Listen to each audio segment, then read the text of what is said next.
guys, welcome back to Weekend Smile. Tomorrow is International Literacy Day, but today we are joined by two extraordinary guests who both embrace the profound impact of literacy through their writing. We have with us young author Jotham who has written a collection of short stories, and also Bridget Taylor Malcolm, who wrote a children's book on the importance of literacy. Welcome to you both. Thank you so much. I feel like I'm sitting in the midst of greatness. My gosh. Yes.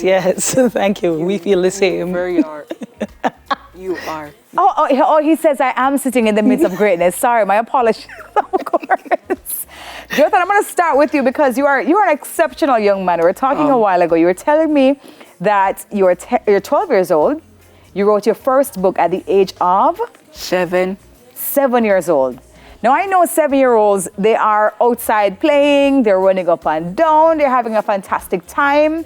You wrote a book. What inspired you to write a book, a whole book? Homework. Homework. Okay, that's a good answer. Okay, so you were doing a lot of homework and you said, boy, let's all put this together. Let's put this all together in one book. Actually, the homework was a writing assignment about, like, you should write a short story about this and that, which was the chicken and the frog. And then my teacher gave me more writing assignments. Then I told my mom, hey, wouldn't it be a good idea to make it a book? Then my mom was like, yeah, it would be a great idea. Yeah, let's do it. Aww. All right, hold up your book for me because we want to make sure that we capture this one on TV. It's called The Chicken and the Frog. Oh, wow. What is it the book about? I mean, it says so really on the cover, but is the chicken and the frog in conflict? What's happening? Are they friends? Yeah, I mean, like, you kind of said the entire of the first story right there. Okay. Tell me about it, though, in your words, as an author. The Chicken and the Frog and More is basically a collection of 4 stories which each takes place inside different universes, basically. Mm-hmm.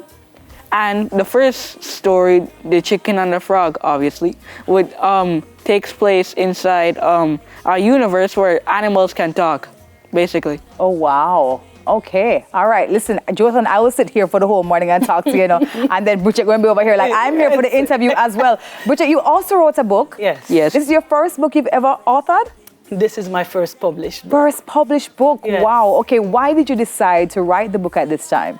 Well, I am a parent. The book was written actually a long time ago, from when the boys were smaller, much younger.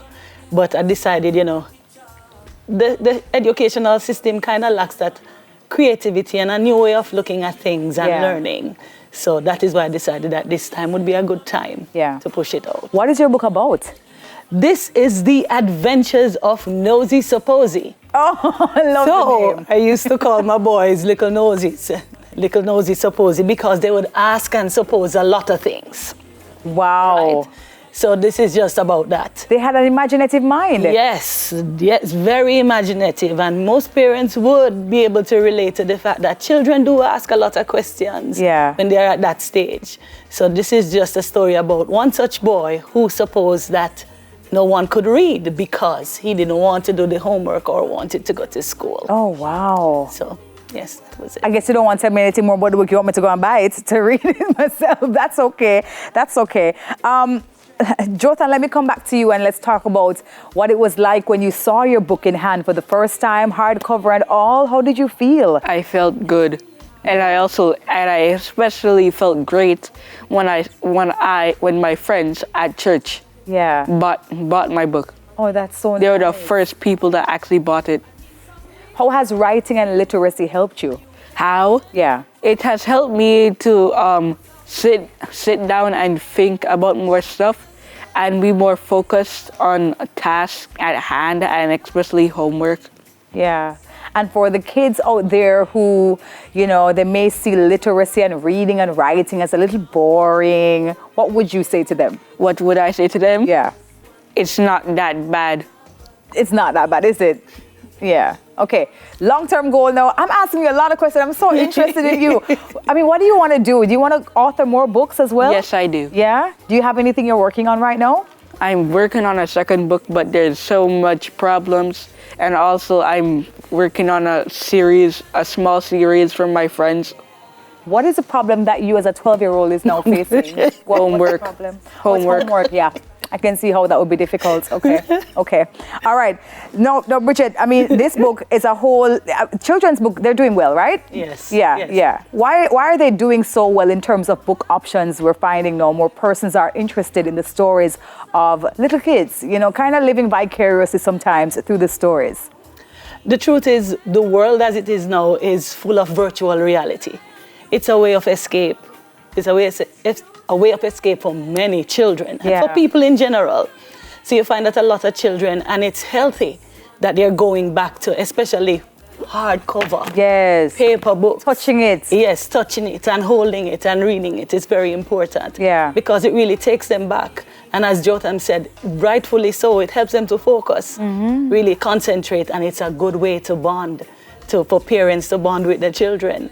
You know, even if they're not at the reading stage, it's something that they can do together. Yeah. You know, and it kind of pulls you together and kind of changes life. Are you working on another book as well? Yes, they're actually finished. Oh, they're finished. Yeah. There, you said there. How many of them? Well, there are 2 that are already finished and waiting, and one in the way. Okay. Wow. All right. No, listen, I love this. How has the feedback been, though, for your book? In terms of when you wrote it and you show your sons, and what did they say? They said, Mom, you're right about me. Well, you see, the thing is, it has been good because I'm a creative. I paint, I draw, I write, I sing, I do a lot of things. My hand is always in a lot of things. Yeah. And people who are like that sometimes don't finish a lot of things, you see. So this is something that I finished. So yeah, they're you very spoke into proud my of the spirit a fact. while ago. Proud of the fact that something was accomplished. Listen, it was so good to talk to you both. Congratulations on your achievements, Jotham. Yeah. High fives all around. I think you're going to be such a stellar author. I agree. And I would love to see this book come to life, maybe in a cartoon or a movie. Don't worry, I'm planning that. Oh, sorry, we got the exclusive right here. Listen to me. Thank you so much. Oh, I think I spoiled you. No, don't worry. I'm going to act surprised when you come out with it. Young author Jotham Samuels, who has written a collection of short stories, and also Bridget Taylor Malcolm. More to come right here on Weekend Smile right after the breaks.